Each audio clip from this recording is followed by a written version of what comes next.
بسم الله الرحمن الرحيم. اللهم صل على محمد وعلى آل محمد وبارك وسلم. قال الله تبارك وتعالى في القرآن المجيد والفرقان الحميد: قد أفلح من زكاها وقد خاب من دساها. صدق الله مولانا العلي العظيم. الله جل جلاله په دې آیت مبارک کې د فلاح او د کامیابی لار او طریقه سبب او ذریعه مشته شولې ده چې فلاح او کامیابی دا چې د محمد رسول الله صلی الله علیه وسلم مبارک په زندگی کې ده. تر ټولو پاک زندگی، تر ټولو پاک انسان، تر ټولو دنیا او ما فيها افضل انسان رسول الله صلی الله علیه وسلم مبارک دی. څنګه چې ظاهر د پاک دغه سي باطن پاک، څنګه چې باطن پاک دغه سي ظاهر پاک، د قول مبارک، د لیدل، د اوریدل، د ویل، د کول، د خوب، د خوړل او د چشل ټول چې دی دا د الله رب العزت ته طرف څخه یو نمونه ده د خوشحالۍ او د کامیابی او د قرب د الله تعالی د رضا ذریعه ده چې د الله رب العزت د په هر څه کې الله پاک خپل رضا کښېښول او خپل رضا یې کېښوده. نو دا به څنګه مسلمان وي چې دی امتي وي او ایمان یې پر رسول الله اسلام وي او خپل پیغمبر و ته محبوب نه وي، د قول او د عمل او د ویل او اورېدل او کول مطابق د خپل پیغمبر سره نه برابر د علی السلام مبارک ده اعمال او افعال سره نه. نو فلاح او کامیابی چې ده هغه په طریقه کې د علی السلام مبارک ده. حضرت ام سلیم رضی الله عنها مبارک چې د پیغمبر علی السلام مبارک بیبي ده، دا وایي یو وخت کې پیغمبر علیه السلام مبارک پروت بیده و، ګرمي وه، نو د ده د مبارک د بدن څخه خولې بهېدلې، پر یوه طرف پر بل طرف باندې د بدن څخه خولې را روانې وې. حضرت ام سلیم رضی الله عنها مبارک وایي زه ورغلم، یو څه مې راواخیستله او تکشی مې شول و د خولو ته د علیه السلام مبارک چې دا خوله را جمع کړم، ولې د علیه السلام مبارک د بدن خولې دا داسې خوشبویې وې چې تر مشکو تر عبرو باندې بالا وي په بوی کې. حضرت ام سلیم رضی الله عنها مبارک وایي چې ما دغه د بدن څخه چې راتوېدلې دا خولې مې په یو څه کې جمع کړلې، ټولې مې کړلې چې قریبه دا وه چې زنډکه سي د دا خولوس علیه السلام مبارک را کښېنستې. ما تې ویل یا ام سلیم څه کوې؟ ما ورته ویل یا رسول الله یفوه مسکن، ټولوم مشک چې هغه مشک ستا د بدن سره تویېږي، دا ټولوم. یعنې د علیه السلام مبارک د بدن خوله دا داسې بویوله لکه د مشکو. حضرت ام سلیم رضی الله عنها مبارک وایي چې دا خوله چې ما جمع کړې وه په څښه کې، دا بیا موږ د عطرو په رقم استعمالوله چې یو څوک ښځه به ودېدله بیا به موږ ته بیا یو څښه راواستوله، موږ به هغه خوله لږ ورکړل، بیا به هغې پر کالو باندې د واده په ورځ باندې پر بدن وموښل، داسې خوشبویي به تلله چې بیا به تر ډېره حده پورې دا خوشبویي بیا اوله. نو دا د علیه السلام مبارک د بدن مبارک د خولې بوی و چې الله پاک په دنیا کې دومره نورانیت کې ایښی و، څومره چې باطن ښایسته و دومره ظاهر هم ښایسته و، پاک هم و. څومره چې باطن پاک و ظاهر هم پاک و. حال دا چې په خوله باندې د سړي بدبویي هم ځي، د خوله د بدن څخه تویېږي، قسم خیر هم پکښې وي د نور انسانانو، مګر د علیه السلام مبارک خوله مبارک چې وه هغه تر مشکو هم افضله او هم خوشبویه وه. حضرت عایشه رضی الله عنها مبارک بیا وایي ما یو وخت کې کار کاوه په خونه کې، ستن راڅخه ورکه سوله، ګرځم توره شپه ده، ناوخت د شپې وخت دی، په دې ستن پسې ګرځم چې پیدا کړم دا ستن لاس یو خوا او بلې خواته ګرځوم پر دې مځکه باندې. یو دم ناببره پیغمبر علیه السلام مبارک راننوتی په حجره مبارکه باندې، د ده د مخ په رڼا کې ما هغه ستن ولیدله وبرېښېدله، ستن مې پیدا کړل. دومره یې د مخ رڼا وه او دومره یې د مخ روښنایي وه چې ورکه ستن د ده د مخ په روښنایي کې او په نور کې پیدا کېدله. نو هغه چې خدای پاک بیا دلته ته ښایست دومره ورکړی و. حضرت عایشه رضی الله عنها مبارکه دا هم وایي، یو وخت کې زما په غېږ کې سر مبارک ایښی و، 14 سپوږمۍ وه. ما به یو وارې د ده مخ ته وکتل، بیا به مې 14 سپوږمۍ ته وکتل.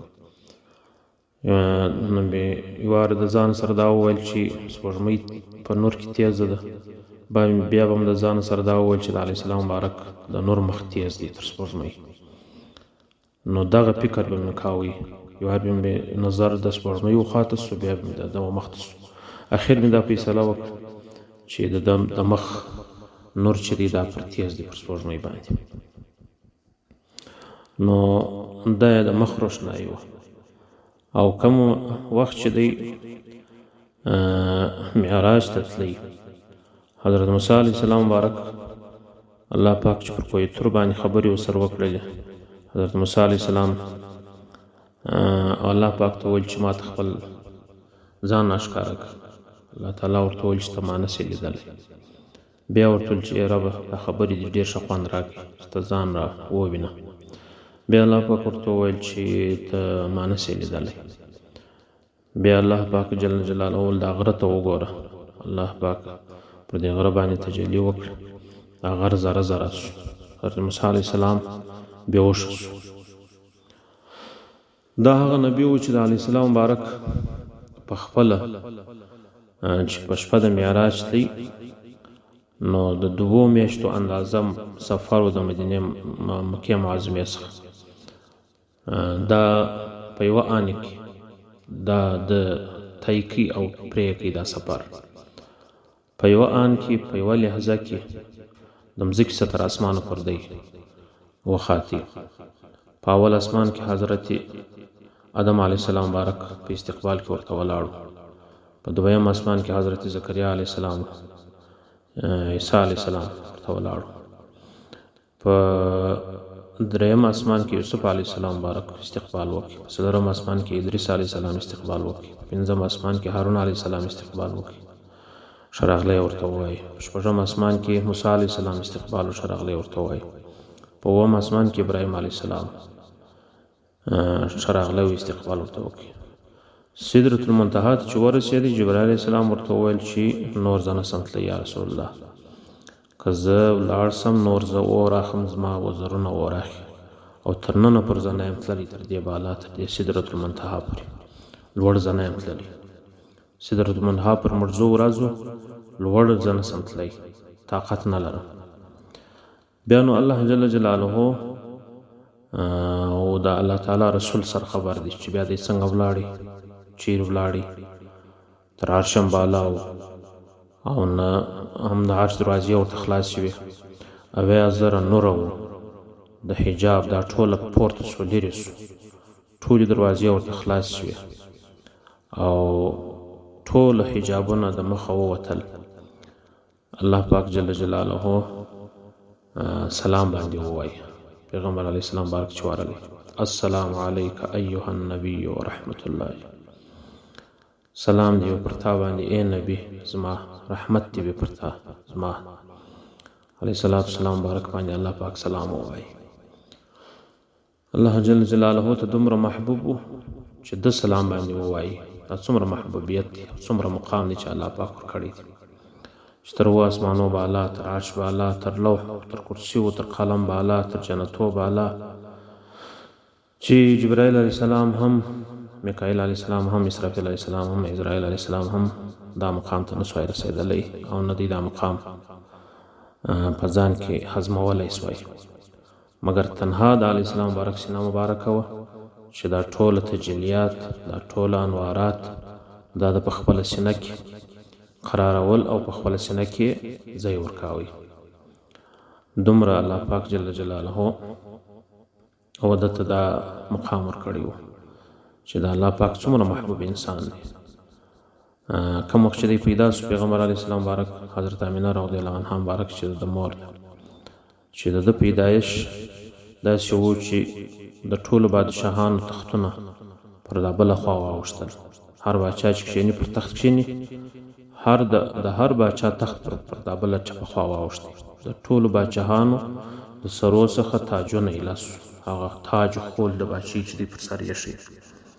دا د ده یو فضیلت و چې د مځکې ته رالی، دنیا ته رالی. الله پاک د ده د پیدایش څخه پر ټوله کائناتو باندې حالات متغیر کړي. په مځکې پر سر چې څومره بتان و، هغه ګرده پړ مخې پرېوتل.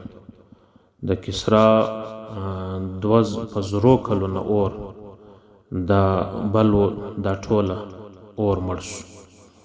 یعنې په 0 کلونه په کسرا کې اور بل و، دا الله پاک مړ کړي د ده په پیدایش سره. په بیت الله شریف باندې څومره بتان راګرځېدلي وو، دا ټوله راولوېدل او د ټولې دنیا بتان په مځکه باندې پړ مخې پرېوتل. د یوه دریاب مایان نو پر بل دریاب پر مایانو باندې زیري کول سره. ول هغه سردار رالی چې موږ په انتظار و د ډېر وخته څخه، چې دنیا ټوله د ده په پیدایش د ده په راتګ باندې ښایسته سوله.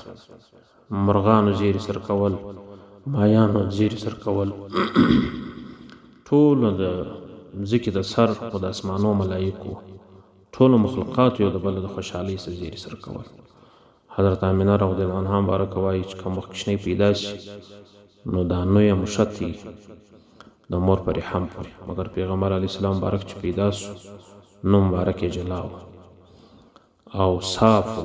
هیڅ په پیدایش په وخت کې پر ده باندې هیڅ اثرات هغه د کوچني د پیدایش په وخت کې چې یو څه لړلتوب وي یا یو څه ناپاکي وي، دا پر ده مبارک پر بدن باندې نه ول. پاک صاف پیدا سو او دی چې د مور څخه پیدایشي علیه السلام مبارک سنت او هیڅ قسم بدبویي، هیڅ قسم پر صورت باندې نه ناپاکي و نه څه و، هیڅ نه و.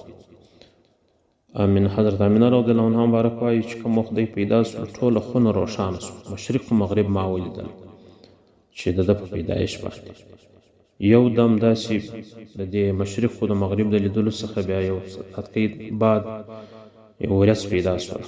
په دې ورځ کې غږ وسي چې واخلي دا کوچنی ویې ګرځوئ، طوفو به مشارق الارض و مغاربها، ویې ګرځوئ، طواف وکړئ، د مځکې مشرق ته یوسي، مغرب ته یوسي. لیعرفو باسمه و نعته و صورته، چې وپېژندل سي، د ده تعریف وکړل سي، نوم یې ور وپېژنئ. په مشرق کې هم په ټوله مخلوق باندې د ده نوم وپېژنئ، صفت یې وپېژنئ، صورت یې ور وپېژنئ. دا ټوله پر مشرق او پر مغرب باندې دی وګرځېدی. الله پاک جل جلاله د ده د پیدایش څخه بالفوره حضرت امینه رضی الله عنها مبارکه وایي چې داسې و لکه زما د غېږ چې څوک واخلي. دا آواز مې واورېدی د دې ورځې تر مابین چې ویې ګرځوئ پر مشرق او پر مغرب باندې وګرځوئ. د ده صفت، د ده نوم، د ده صورت ټوله په دې مخلوق باندې وپېژنئ. او دا هم راځي د علیه السلام مبارک په شان کې چې الله پاک وده ته د آدم علیه السلام اخلاق ورکړي، معرفت یې د شیس علیه السلام ورکړي، شجاعت یې د نوح علیه السلام ورکړي، خلت یې د ابراهیم علیه السلام ورکړي، تسلیمېدل یې د اسماعیل علیه السلام ورکړي چې هغه تسلیم سو خپل رب ته، خپل ځان یې قربانوي خپل پلار په لاس باندې.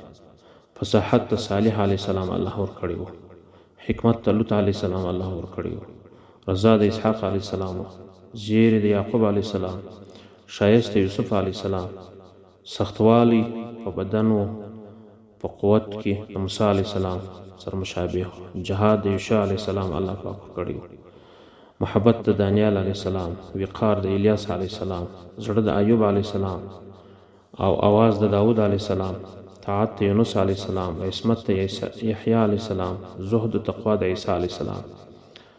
واغمسوه فی اخلاق النبیین، الله پاک جل جلاله وویل ملائکو چې پټه کړي په اخلاقو کې د نبیانو، ټولو نبیانو د 1,40,000 زیات کم پیغمبرانو نبیانو اخلاق خدای تعالی د په دې کې کښېښول. دا ټول الله پاک جل جلاله د ده د شان او د ده د لایقت او د علیه صلات وسلام مبارک د محبوبیت الله پاک موږ ته دغه ښوونه یا د ده صفت سیرت بیان کړی دی چې د ده سره موږ محبت وکړو، د ده سره سنت وکړو، د ده د قول او د ده د ویلو، د ده د امر کولو تعمیل په ځان کې راولو، ځکه چې رسول الله صلی الله علیه وسلم مبارک او الله پاک جل جلاله ته داسې محبوب دی چې ټول مخلوق د الله رضا غواړي. هر مخلوق که د مځکې دي که د اسمانو دي چې ای ربه ته زموږ سره راضي سه، مګر الله رب العزت بیا د علیه السلام مبارک رضا غواړي چې ای حبیبه ته زما سره راضي سه، ای حبیبه ته زما سره راضي سه. او حبیب صلی الله علیه وسلم مبارک بیا وایي چې ای ربه زما امتیان، ای ربه زما امتیان. نو امتیانو نو کوم وفا ده د خپل پیغمبر سره، وفا دا ده چې سړی خپل رسول، د خپل نبي، د خپل محبوب خدا هر امر ته غاړه کښېږدي او د ده سره په هره نوع، په هره طریقه، په ظاهر او په باطن باندې محبت وساتي. الله پاک دې موږ ته ټول ته، نارینه او ښځینه او کوچنیانو، لویانو، سپین ږیرو، ضعفاو، ټول ته د ده محبت او د الله تعالی محبت او د رسول علیه السلام رضا او د الله رضا را نصیب کړي. آخر دعوانا الحمد لله.